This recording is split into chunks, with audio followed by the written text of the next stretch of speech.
జై బాలయ్య, జై బాలయ్య, జై తెలుగుదేశం, జై తెలుగుదేశం. చంద్రబాబు నాయుడు గారి నాయకత్వం, చంద్రబాబు నాయుడు గారి నాయకత్వం. జోహార్ ఎన్టీఆర్, జోహార్ ఎన్టీఆర్. తెలుగుదేశం పార్టీ కంచుకోట, ఉమ్మడి కృష్ణా జిల్లా. విశ్వవిఖ్యాత నట సార్వభౌమ స్వర్గశ్రీ నందమూరి తారక రామారావు గారు జన్మించిన గొప్ప నేల మన కృష్ణా జిల్లా. దివ్యసీమ ఉప్పెన్న వచ్చినప్పుడు జోలు బట్టి ప్రతి గడప దొక్కి కృష్ణా జిల్లా ప్రజలకి నిలబడిన గొప్ప వ్యక్తి మన అన్న నందమూరి తారక రామారావు గారు. కృష్ణా జిల్లా వాళ్ళకి ఐటీ తెలుసు, ఇంకో పక్కన వ్యవసాయం కూడా చాలా బాగా తెలుసు. మన నియోజకవర్గం అవనిగడ్డ. అవనిగడ్డ అనేది తెలుగుదేశం పార్టీ అడ్డా. పార్టీ ఆవిర్భావం నుంచి 7 సార్లు మనం గెలిచాం. 6 సార్లు తెలుగుదేశం పార్టీ జెండా పైన గెలిచాం. మన జరిగిన ఎన్నికల్లో ఎన్డీఏ జెండాతో మనం కైవసం చేసుకున్నాం. 7 సార్లు మనం గెలిచామంటే వేదిక మీద ఉన్న పెద్దలు మేము కాదు, వేదిక ముందున్న తెలుగుదేశం పార్టీ కష్టం ఉంది. ప్రతిపక్షంలో ఇక్కడికి వచ్చా. ఆనాడు మన అన్ని రకాలుగా ఇబ్బంది పెట్టారు, కానీ తెలుగుదేశం పార్టీ కార్యకర్తలు మటుకు భయపడలేదు. నాడు నేడు ఎప్పుడు మన నినాదం ఒకటే, తగ్గేదే లేదు. నేను ఎప్పుడొచ్చినా ఒక ప్రేమతో నన్ను మీరు పలకరిస్తారు. వాస్తవంగా యువగలం పాదయాత్రలు నేను ఈ ప్రాంతానికి రాలా. ఇక్కడున్న పెద్దలు చాలామంది వచ్చి కలిసి నన్ను అడిగారు. ఆనాడే చెప్పాను, నా అవసరం లేదబ్బా, మీరు ఎట్టుకో గెలుస్తారు, చాలా బాగా కష్టపడుతున్నారు, వెళ్ళి పని చేయండి అని చెప్పా. ఎక్కడైతే నా అవసరం ఉందో అక్కడికి నేను వెళ్తానని చెప్పా. నేను యువగలం పాదయాత్రలో చెప్పా. బూతల శాఖ మార్చులు ఉండేవాడు, కార్యకర్తలు ఇబ్బంది పెట్టేవాడు ఒక మంత్రి ఉండేవాడు. ఇంకోడు కూడా మనందరి తల్లి భువనేశ్వరి అమ్మని అవమానించేవాడు ఒకడు ఉండేవాడు. నేను ఆనాడే చెప్పా, ఎర్ర బుక్కులో రాసుకుంటున్నా, ఎవడిని వదలబెట్టనని ఇచ్చిన హామీ ఒక పద్ధతి ప్రకారం నిలబెట్టుకుంటూ వెళ్తున్నా. అన్నీ చేశాను అన్నట్లు, చెయ్యాల్సింది ఇంకా చాలా ఉంది. కానీ ప్రజలు కూడా ఒకటి గుర్తుపెట్టుకోవాలి, కృష్ణా జిల్లా అంటే ఒకప్పుడు గౌరవం ఉండేది. కృష్ణా జిల్లా నుంచి నాయకులు వచ్చారంటే అబ్బా సభాష్ అనేవారు. అలాంటిది 2019 నుంచి 24 మధ్యన బూతులు మాట్లాడే నాయకులు వచ్చారు, మహిళల్ని అవమానించే నాయకులు వచ్చారు. దానివల్ల మన కృష్ణా జిల్లా పరువు పోయింది. ఇది ప్రజలకి మనందరం చెప్పాల్సిన బాధ్యత ఉంది. 2025లో జరిగిన మహానాడులో మారుతున్న కాలానికి పార్టీ ఐడియాలజీలో కూడా కొంత మార్పు రావాలని నేను ప్రతిపాదించా. 6 శాసనాలు తీసుకొచ్చాం. దాంట్లో తొలి శాసనం కార్యకర్తలే మా అధినేత. మీ అందరూ చూశారు, మన జరిగిన పార్టీ ఆవిర్భావ దినోత్సవం అప్పుడు కేంద్ర మంత్రి అయిన రామ్మోహన్ నాయుడు కింద కూర్చున్నారు, రాష్ట్రంలో ఉన్న అనేక మంత్రులు కింద కూర్చున్నారు. మన జాతీయ అధ్యక్షులు పక్కన కూర్చుంది తెలుగుదేశం పార్టీ కార్యకర్తలు. మార్పు మన దగ్గర మొదలవ్వాలి. వేదిక మీద ఉన్న మేము కానీ, వేదిక ముందున్న మీరు కానీ భూమిపైన మనం శాశ్వతం కాదు, కానీ తెలుగుదేశం పార్టీ అనేదే శాశ్వతం. వ్యవస్థని బలోపేతం చేసేదానికి మనందరం అహర్నిశలు కష్టపడాల్సిన అవసరం ఉంది. మనందరం చూసాం, ఒక తోట చంద్రయ్య వాళ్ళ నాయకుడికి జైగొట్టు, వాళ్ళ పార్టీకి జైగొట్టే వదిలేస్తానని చెప్పారు. మెడ పైన కత్తి పెట్టి మరీ చెప్పారు. ఆయన తోట చంద్ర ఒకే మాట అన్నాడు, జై తెలుగుదేశం, జై చంద్రబాబు అని ప్రాణాలు కోల్పోయారు. ఈరోజు నేను గర్వంగా చెప్తున్నా, చట్టాల్ని సవరణ చేశాం. ఏకంగా కొత్త చట్టాన్ని తీసుకొచ్చి శాసనసభలో ప్రవేశపెట్టాం. ఆ చట్టాన్ని కౌన్సిల్ తీసుకెళ్తే వైకాపా నాయకులు తిరస్కరించారు. నేను వదలబెట్ల, రాజ్యాంగం నాకు బాగా తెలుసు, అందుకే రెండోసారి పెట్టా. వాళ్ళు ఆపలేకపోయారు. తోట చంద్రయ్య కొడుక్కి శాశ్వత ప్రభుత్వ ఉద్యోగం ఇచ్చిన ఘనత తెలుగుదేశం పార్టీ. ఒక అంజిరెడ్డి తాత, గుర్తున్నాడా మా తాత? ఇప్పుడు కూడా మీసాలు అలానే మెయింటైన్ చేస్తాడు. మంజుల గారు, విజయవాడకు చెందిన చెనుపాటి గాంధీ గారు అనేక అవమానాలు ఎదుర్కొన్నారు. గాంధీ గారు అయితే ఒక కంటి చూపు కూడా పోయింది. ఎంతోమంది కష్టపడ్డారు, ఎంతోమంది పోరాడారు. చివరికి చంద్రబాబు నాయుడు గారిని కూడా జైలుకి పంపించే రోజులు మనందరం చూసాం. మీ లోకేష్ పైన కూడా 23 కేసులు పెట్టారు. అటెంప్ట్ మర్డర్ కేసు పెట్టారు, ఎస్సీ ఎస్టీ కేసు పెట్టారు. కానీ యువగలం పాదయాత్ర ప్రారంభించిన రోజు నుంచి చెప్పిన, నేను ఆగను రాబా, ఎన్ని కేసులు పెడతారో పెట్టుకోండి అని. నేను అనుకునేవాడిని నా పైన చాలా బాగా కేసులున్నాయి, 23 కేసులు ఉన్నాయి అనుకున్నా. తర్వాత మన జేసీ ప్రభాకర్ రెడ్డి గారు వచ్చారు. మనవడా నీకే ఉన్నాయి అబ్బా, నా పైన 96 కేసులు నేను. ఆయన అబ్బా 96 కేసులే గొప్ప అనుకున్నా. తర్వాత బండి సంజయ్ గారు ఉన్నారు, తెలంగాణలో బీజేపీ పార్టీకి చెందిన ఎంపీ గారు, ఇప్పుడు కేంద్రంలో మంత్రి గారు.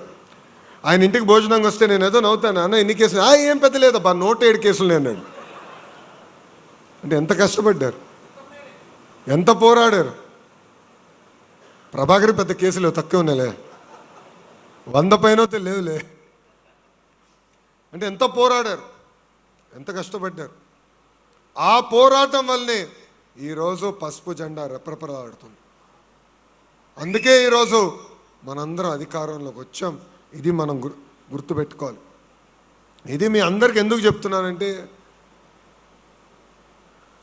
ప్రతిపక్షంలో ఉన్నప్పుడు బాగా పోరాడుతాం, యుద్ధం చేస్తాం, అన్ని రకాల యుద్ధం చేస్తాం. పార్టీ లోపల చేస్తాం, ప్రతిపక్షంలో అప్పుడు అధికారంలో ఉన్న వాళ్ళపైన యుద్ధం చేస్తాం. అధికారంలోకి వచ్చినది అందరూ రిలాక్స్ అయిపోతాం. అధికారులు సెల్యూట్ కొడతారు కొంతమంది.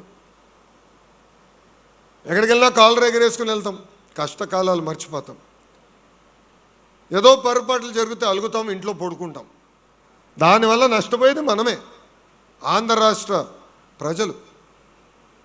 5 సంవత్సరాలు నరకం అనుభవించాం. బయటికి కూడా రానిలా, చంద్రబాబు నాయుడు గారు రానిలా, నన్ని రానిలా, వేదికమైన పెద్దలు రానిలా. సుభాష్ను అయితే అన్ని రకాలుగా ఇబ్బంది పెట్టారు. తూర్పుగోదావరి జిల్లాలో అందరిని ఇబ్బంది పెట్టారు. ఉపాధి హామీ బిల్లు ఇచ్చేదానికి మేము ప్రయత్నిస్తే దాన్ని కూడా ఇబ్బంది పెట్టారు. గురుమూర్తి గారు పర్సనల్గా తీసుకుని ఆనాడు పోరాడి చేశారు. అందరం కష్టపడ్డాం. సో మనము పడిన కష్టాలు మర్చిపోకూడదని ఇక్కడ మిమ్మల్ని అందరినీ కోరుతున్నాం. మన జరిగిన ఎన్నికల్లో మన హామీలు ఇచ్చాం. ఈరోజు కరెక్ట్గా 2 సంవత్సరాలు మనకు పూర్తయింది. ఒక పెన్షన్ తీసుకోండి, భారతదేశంలో ఏ రాష్ట్రంలో కూడా 4,000 రూపాయలు పెన్షన్ ఇవ్వట్లా. ఒకే ఒక రాష్ట్రం, ఆంధ్ర రాష్ట్రం. ఓన్లీ ఆంధ్ర రాష్ట్రం 4,000 రూపాయలు పెన్షన్. మన వెస్ట్ బెంగాల్ ముఖ్యమంత్రి గారు అడిగితే ఆయన అంటున్నాడు, వాళ్ళ రాష్ట్రంలో పెన్షన్ 1,000 రూపాయలు అంట. 1,000 రూపాయలు, మనం 4,000 ఇస్తున్నాం. తల్లికి వందనం కింద ఇంట్లో ఎంతమంది బిడ్డలు ఉంటే అంతమంది బిడ్డలకి 17,000 రూపాయలు వాళ్ళ అకౌంట్లో వేసాం. జూలైలో 2వ విడత, అంటే 2వ అది కూడా వేయబోతున్నాం. ఇంకా స్త్రీ శక్తి కింద మా మహిళలు అయితే బస్సు జోరుగా తిరిగేస్తున్నారు. ఇంకోటి దీపం పథకం కింద ప్రతి ఏటా 3 గ్యాస్ సిలిండర్లు అందజేస్తున్నాం. అన్నదాత సుఖీభావ కింద వారం కూడా అవ్వలేదు అనుకుంటా డబ్బులు వేసాం. మా చేనేత సోదరులకు అయితే హ్యాండ్లూమ్ ఉంటే 200 యూనిట్లు కరెంటు, పవర్ లూమ్ ఉంటే 500 యూనిట్లు కరెంటు అందజేస్తున్నాం. అన్న క్యాంటీన్, మత్స్యకారుల సేవలో, ఆటో వాళ్ళ సేవలో, ఇంకా మెగా డిఎస్సి ద్వారా 16,000 పోస్టులు భర్తీ చేశాం. 6,000 కానిస్టేబుల్ పోస్టులు కూడా భర్తీ చేశాం. ఇప్పుడు ఏకంగా 10,000 ఉద్యోగాలతో జాబ్ క్యాలెండర్ కూడా ఇచ్చిన ఘనత మన ఎన్డీఏ ప్రభుత్వాన్ని. సంక్షేమం కాదు, అభివృద్ధి కూడా చేస్తున్నాం. అన్ని రోడ్లు వేసామని నేను అన్నట్ల 5 సంవత్సరాలు కనీసం గుంట కూడా పూడ్చలా. గుంటలు పూడ్చేదానికి 2,000 కోట్ల రూపాయలు ఖర్చు అయింది స్వామి, 2,000 కోట్ల రూపాయలు. సో సంక్షేమం అభివృద్ధి రెండు మన ప్రభుత్వానికి జోడెద్దుల బండి. రెండు తీసుకెళ్తున్నాం, పెట్టుబడులు తీసుకొస్తున్నాం, నిరుద్యోగ యువకులకి ఉద్యోగాలు కల్పించే లక్ష్యంతో మేము పనిచేస్తున్నాం. ఇంకో పక్కన కార్యకర్తలకి ఇప్పుడు ఏకంగా ప్రమాద బీమాలో చనిపోయిన వారికి 5 లక్షల రూపాయలు ప్రమాద బీమా అందజేస్తున్నాం. గతంలో ఏదైతే దొంగ కేసులు పెట్టారో అవన్నీ కూడా ఇప్పుడు చూస్తే సుమారుగా 80% కేసులు మేము తీయేస్తాం జరిగింది. కొన్ని కేసులు ఎఫ్ఐఆర్కి వెళ్ళినాయి, ఛార్జ్షీట్ అయినాయి, అది న్యాయ పోరాటం చేసి మిగిలిన కేసులు కూడా తీపిచ్చే బాధ్యత నేను తీసుకుంటానని కార్యకర్తలందరికీ నేను హామీ ఇస్తున్నాను. కార్యకర్తల సంక్షేమం కోసం 160 కోట్ల ఖర్చు పెట్టిన ఏకైక పార్టీ తెలుగుదేశం పార్టీ. ఎవరినో చూపించండి భారతదేశంలో ఏ పార్టీలో అయినా ఇట్లా ప్రమాద బీమా ఉందా, పకడ్బందీగా వ్యవస్థ ఉందా? లేదు. అందుకే కార్యకర్తనే అధినేత అని ప్రకటించాం. దానికి ఇప్పుడు కూడా మేము అందరం కట్టుబడి ఉన్నాం. మా అందరి లక్ష్యం ఒకటే, కార్యకర్తల సొంత కాళ్ళపై నిలబడాలి. ఈరోజు నేను ఇట్లా హాయిగా తిరగలుగుతున్నాను, ఎక్కడికి వెళ్ళినా నా క్రెడిట్ కార్డు వాడగలుగుతుందంటే దానికి కారణం బ్రహ్మణి ఎందుకు చేయగలుగుతుందంటే చంద్రబాబు నాయుడు గారు 1992లో మనం ప్రతిపక్షంలో ఉన్నప్పుడు ఒక కంపెనీ స్టార్ట్ చేశాడు, దాని పేరే హెరిటేజ్. దశల వారీగా నేను పనిచేసా, మా అమ్మ పనిచేసి ఇప్పుడు బ్రహ్మణి చూసుకుంటుంది. వాళ్ళు బాగా చేయగలుగుతున్నారు కనుక నేను హాయిగా రోడ్ల మీద తిరగలుగుతున్నాను. నా పెట్రోల్ బిల్లు కూడా నేను ప్రభుత్వం నుంచి తీసుకోను, బ్రహ్మణి కడుతుంది. అట్లా ప్రతి కార్యకర్త సొంత కాళ్ళ మీద నిలబడాలనేది బాబు గారి లక్ష్యం. దానికి అనేక కార్యక్రమాలకు రూపొందిస్తున్నాం. అందరికీ ఒకేసారి మేము చేయలేకపోవచ్చు, కానీ విడతలుగా తప్పనిసరిగా కార్యకర్తలను సొంత కాళ్ళ మీద నిలబెట్టే బాధ్యత తెలుగుదేశం పార్టీదని సభాముఖంగా తెలియజేసుకుంటున్నాం.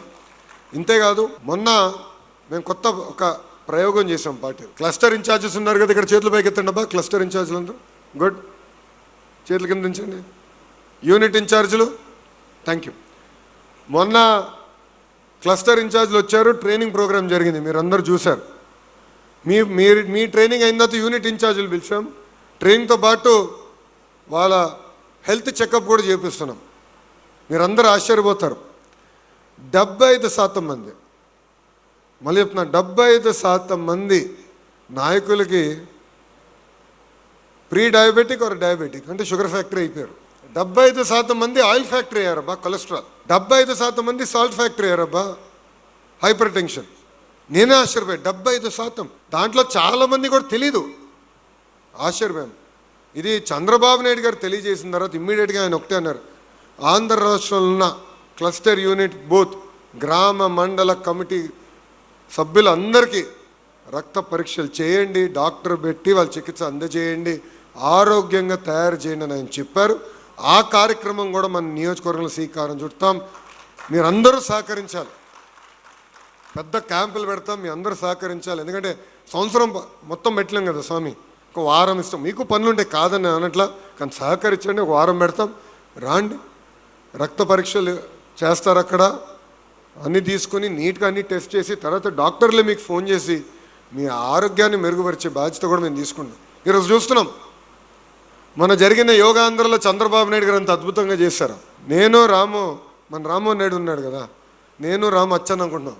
కష్టం రా బయటలా మనకి. అందుకే చెప్పా, 25 సంవత్సరాలు మనకి ఎలాంటి దొక్కలేదు. చంద్రబాబు నాయుడు గారు ఏమో స్పీడ్లో ఉన్నాడబ్బా, ఆయన ఆ స్పీడ్ అందుకుంటే చాలు అని. దానికి కారణం ఆయన ఆరోగ్యాన్ని కాపాడుకుంటారు. ప్రతిరోజు యోగా చేస్తారు. క్లస్టర్ ఇన్ఛార్జీలు యోగా నేర్చుకున్నారు కదబ్బా, నేర్చుకున్నారా? వచ్చిన తర్వాత ఎవరైనా ప్రాక్టీస్ చేస్తున్నారా? మర్చిపోయినారు. దెబ్బలు పడాలా మీ అందరికీ.